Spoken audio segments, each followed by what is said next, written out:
Hello दोस्तों, मैं राहुल पाठक आपके अपने YouTube channel be happy crackers पर आपका स्वागत करता हूं। दोस्तों, जैसा कि हम लोग पहला चैप्टर शिक्षा मनोविज्ञान, दूसरा चैप्टर बाल विकास समाप्त कर चुके हैं और आज हम लोग तीसरा चैप्टर जो कि आज से शुरू करेंगे शैशवावस्था में विकास, अर्थात किसी भी शिशु का जो मानव विकास का प्रथम अध्याय माना जाता है शैशवावस्था, उसमें उसका विकास किस प्रकार होता है, आज हम लोग इस पर चर्चा करते हैं। दोस्तों, शैशवावस्था जैसे नाम से ही लग रहा है कि शिशु का अवस्था, ठीक है। शिशु को हम लोग अंग्रेजी में बोलते हैं इन्फेंट,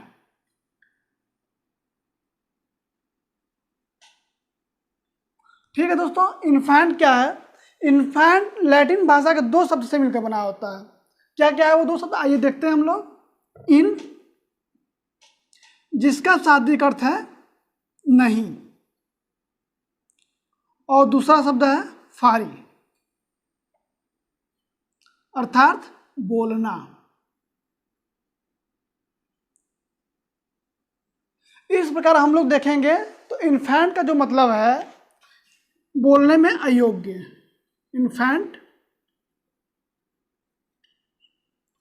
बोलने में अयोग्य।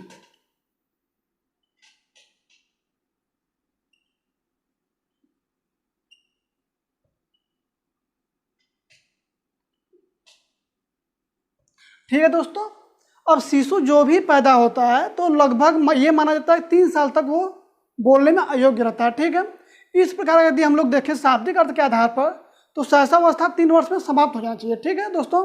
लेकिन जो मनोवैज्ञानिक लोग हैं उन्होंने क्या माना था कि शैशवावस्था जो अवस्था होता है वो 0 से लेके 6 वर्ष तक होता है,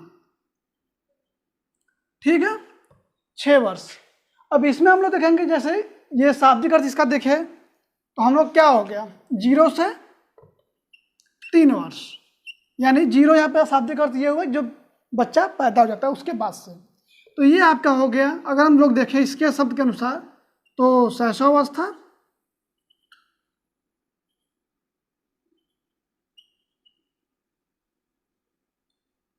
और 3 से लेकर 6 वर्ष तक, ठीक है दोस्तों।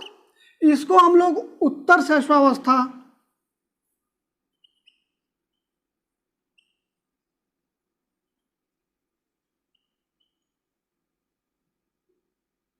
या पूर्व बाल्यावस्था भी बोल सकते हैं,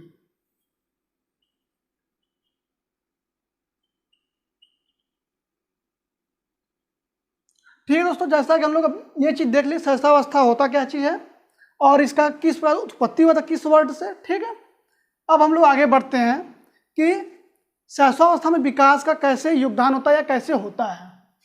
तो हम लोग का पहला टॉपिक यही रहेगा। दोस्तों, अब हम लोग चर्चा करते हैं शैशवावस्था में विकासात्मक विशेषताएं, ठीक है। तो डालते हैं शैशवावस्था में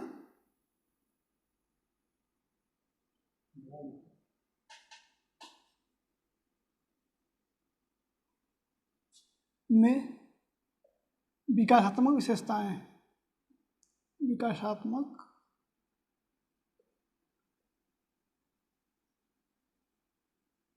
विशेषता।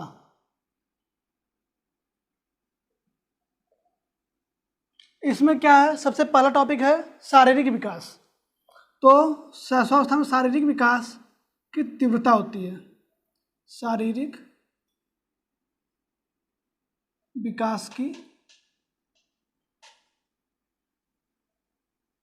में तीव्रता। दोस्तों, इसका अर्थ क्या हुआ, शारीरिक विकास में तीव्रता, अर्थात जब शिशु जन्म लेता है तो उसके प्रथम वर्ष में उसकी जो लंबाई होती है शारीरिक और उसका जो मांसपेशी होता है यानी वजन, ये विकास बहुत तीव्र रूप से होता है, ठीक है दोस्तों। लेकिन इसमें एक क्वेश्चन ये भी बनता है कि शैशवावस्था में बालकों की लंबाई और भार अधिक होता है या बालिकाओं की लंबाई या भार अधिक होता है। तो दोस्तों, इसमें हमेशा याद रखिएगा बालिका जो होती हैं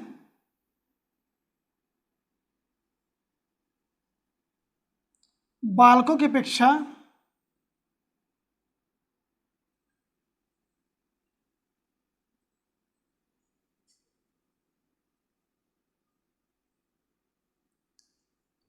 लंबाई और भार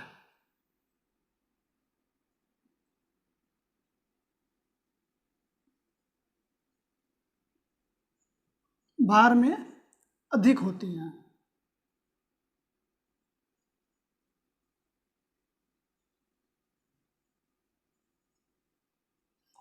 ठीक है दोस्तों, अब हम लोग चर्चा करते हैं दूसरे टॉपिक पर। दूसरा टॉपिक हम लोग का क्या है, मानसिक विकास में तीव्रता कैसे होती है।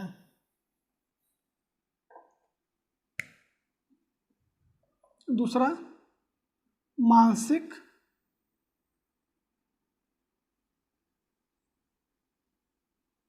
विकास में तीव्रता।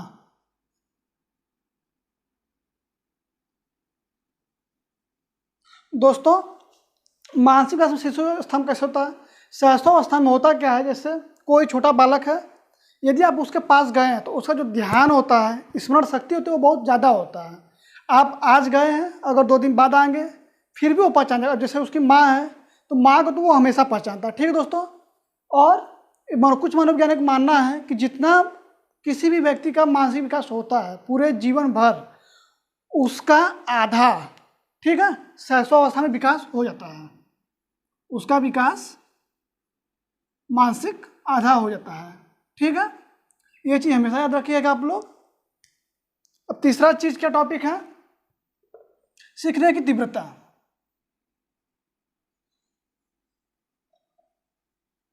सीखने की तीव्रता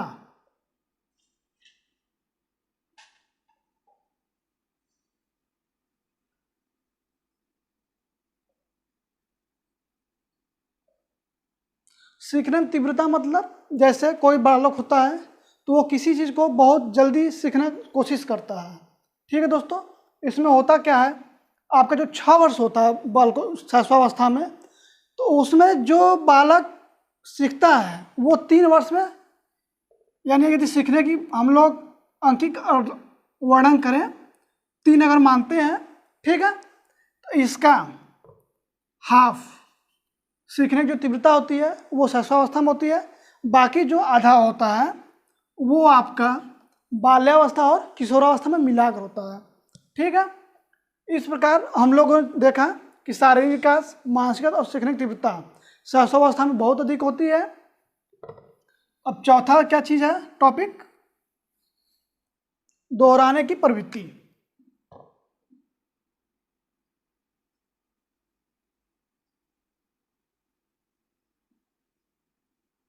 दोहराने की प्रवृत्ति,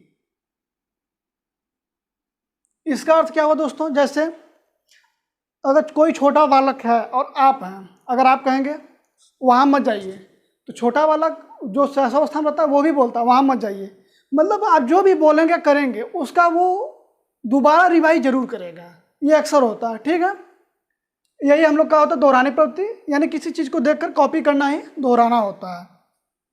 अब हम लोग आते हैं पांचवा, जिज्ञासा प्रवृत्ति।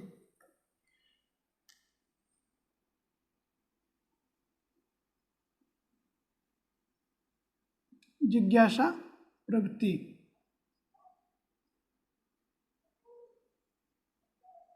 शैशवावस्था में बालक जो होता है उसके अंदर जिज्ञासा बहुत ज़्यादा होता है, तो हम लोग क्या करना चाहिए, उसकी जिज्ञासा को शांत करना चाहिए। जैसे कोई बालक यदि खिलौना लिया है गाड़ी, तो अगर वो स्प्रिंग वाली जो होती है यदि उसको चला कर देखता है कि ये चल रही है तो कैसे चल रही है, अब उसका वो पार्ट पार्ट खोलता है, उसकी स्प्रिंग अलग कर देगा, पहिया अलग कर देगा, बॉडी गाड़ी की अलग कर देगा, उसमें जो जानने की प्रवृत्ति तो बहुत ही ज़्यादा होती है। ठीक है, जिज्ञासी प्रवृत्ति का होता है छठा, अगर हम लोग देखेंगे पर निर्भरता।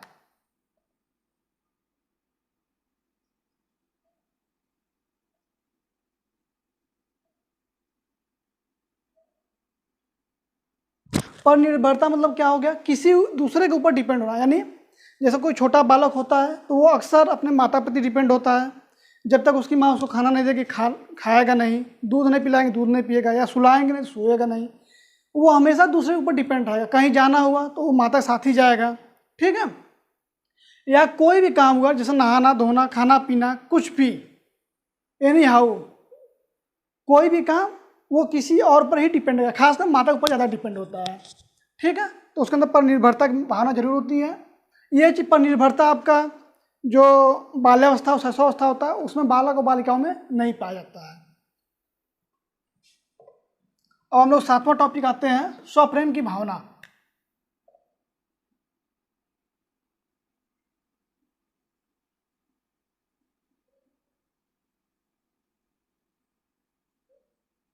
स्वप्रेम की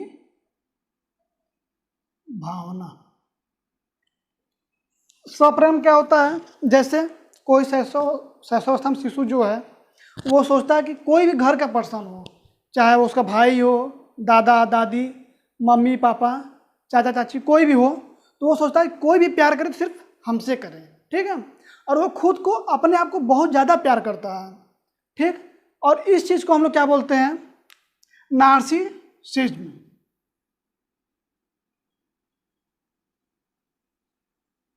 खुद को प्यार करना जो शैशवावस्था में होता है उसको हम नार्सिसिज्म पूछते हैं। ये कई बार सीटेट और टेट में पूछा भी गया है कि यदि बालक अपने आप को स्वयं में प्यार करता है तो उसे हम लोग क्या बोलते हैं? तो आप लोग ध्यान रखेंगे, उसको नार्सिसिज्म बोलते हैं।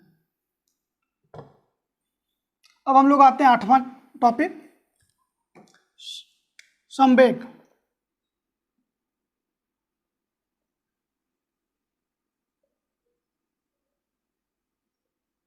संवेग क्या होता है? संवेग जैसे अभी हम लोग आगे पढ़ेंगे मैकडूगल का संवेग का सिद्धांत, तो उसमें 14 उन्होंने संवेग बताया था। तो कोई भी जो शैशवावस्था में बच्चा जब जन्म लेता है, तुरंत जन्म के समय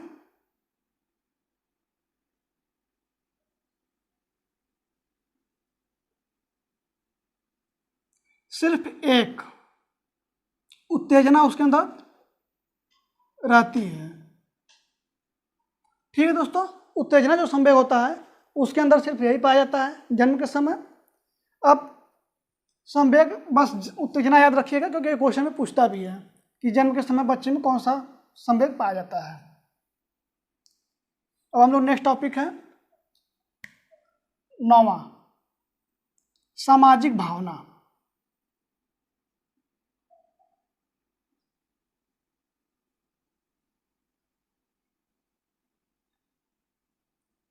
दोस्तों जैसा कि अभी हमने सबसे प्रारंभ में बताया था कि जब शैशवावस्था का तकनीकी रूप से छोड़ के शाब्दिक अर्थ पे देखेंगे तो 2 पार्ट बताए थे, एक शैशवावस्था हो गया, एक हो गया उत्तरा शैशवावस्था।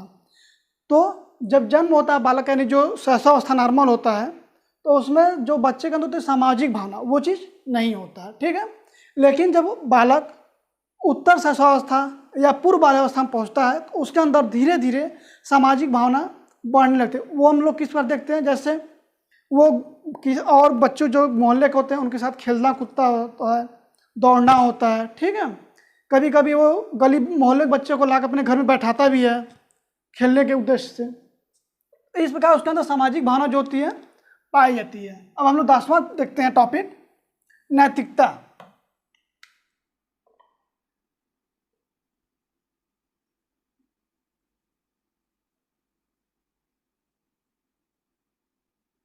नैतिकता की भावना।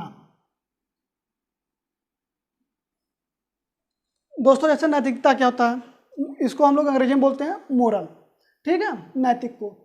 तो इसमें क्या होता है, शैशवावस्था में जो बालक होते हैं, चाहे वो पूर्व बाल्यावस्था में हो या नॉर्मल शैशवावस्था में हो, उनके अंदर नैतिकता मान कोई चीज़ नहीं होती है, ठीक है। जैसे वो लोग कोई भी नैतिक या नैतिक कार्य करें, उनको यदि मज़ा आ रहा है तो वो काम करेंगे, जैसे गाली गलौज देना हो गया या मारपीट करना हो गया, ये चीज़ इनके अंदर रहती है, तो उनको नैतिकता की भावना का जो उनके अंदर भावना होती है वो नहीं पाई जाती है, ठीक है। अब हम लोग टॉपिक पे चर्चा करेंगे आगे, शैशवावस्था में शिक्षा का विकास कैसे होता है, ठीक है दोस्तों। जैसा कि हम लोग आगे नए टॉपिक में शैशवावस्था में शिक्षा, किसी भी जो शिशु होता है तो उसको हम लोग शैशवावस्था में कैसे किस प्रकार शिक्षा दें, हम लोग इस पर चर्चा करते हैं। इसमें पहला टॉपिक है उचित वातावरण, अर्थात अब उचित वातावरण होता क्या है। जैसे कोई छोटा बच्चा तो उसको हम लोग जितना ज़्यादा से ज़्यादा हो सके शांत माहौल में रखते हैं, ठीक है। लड़ाई झगड़े से उसे दूर रखते हैं। कोशिश ये करते हैं कि वो जितना ज़्यादा से ज़्यादा हो सके शांत वातावरण में रहे, किसी के भी अपमानजनक बात को ना सुने, ठीक है। क्योंकि हम लोग जो करते हैं, चाहे वो गलत काम हो या किसी को मारना पीटना, वो हर चीज़ देखता है। तो कोशिश यही रहना चाहिए कि उसको उचित वातावरण हम लोग प्रदान करें। दूसरा टॉपिक क्या है? पालन पोषण। पालन पोषण तात्पर्य ये है कि उसके जो खान पान की व्यवस्था होती है उसको हम लोग को अच्छा रखना। जैसे उसके खान पान में हम लोग को दूध का पोषक जो कि एक बहुत ही महत्वपूर्ण होता है, उसको रखना जरूरी होता है। विटामिन से संबंधित जैसे फल फूल हो गया, तो मान लीजिए सहसा प्रथम वर्ष में तो वो नहीं खाता है, लेकिन उसके बाकी बाद वो खाता पीता है। तो उसके खाने पीने में जितना अच्छा से अच्छा व्यवस्था हो सके करना चाहिए। तीसरा क्या है? स्नेहपूर्ण व्यवहार। जो शिशु होता है वो अपने आप को स्वप्रेम भावना होनी चाहिए उसके अंदर, ये हम लोग पढ़ा था। तो उसको जितना अधिक से अधिक हो सके स्नेहपूर्ण से बात से समझाना चाहिए। जैसे यदि कहीं उसे जाने मना करना है तो मार पीट के नहीं मना कर सकते उसको, हम लोग उसे मना करने के लिए प्यार समझाना पड़ेगा, वहाँ ना जाओ, उसका यह कारण है, या जो भी बात हो उसको बताना चाहिए। चौथा क्या है? जिज्ञासा संतुष्टि। जैसा कि हम लोग अभी विकासात्मक विशेषता पढ़े थे, वो जिज्ञासु प्रवृत्ति का होता है। तो शैशवावस्था में जो भी शिशु हो उसकी जिज्ञासा को हम लोग शांत करना। जैसे यदि कोई पक्षी उड़ रहा है तो शिशु पूछता है ये कैसे उड़ रहा है, तो हमको उसको चुप नहीं करना चाहिए, अरे चुप हो जाओ। उसको बताना चाहिए कि पक्षी का जो पर होते हैं यानी पंख होते हैं उसके द्वारा वो उड़ता है। ठीक है। पांचवा क्या है? सामाजिक भावना का विकास। चूँकि शैशवावस्था में जो बालक होता है उसके अंदर सामाजिक भावना नहीं के बराबर होती है। तो सामाजिक भावना यदि उसका विकास करना है तो उसको स्कूल भेजना चाहिए, बाल मित्रों के साथ उसको छोड़ना चाहिए कि वो ज़्यादा से ज़्यादा उनके साथ रहे, जिससे उसका सामाजिक विकास हो। क्योंकि आगे चल के वही जो बाल मित्र रहेंगे उसका समाज का निर्माण करेंगे। आते हैं हम लोग छठे में करके सीखने की प्रवृत्ति। जैसे बालक होता क्या है, यदि कोई गर्म वस्तु है तो उसे छूना चाहेगा तो आप मना करेंगे, ठीक है।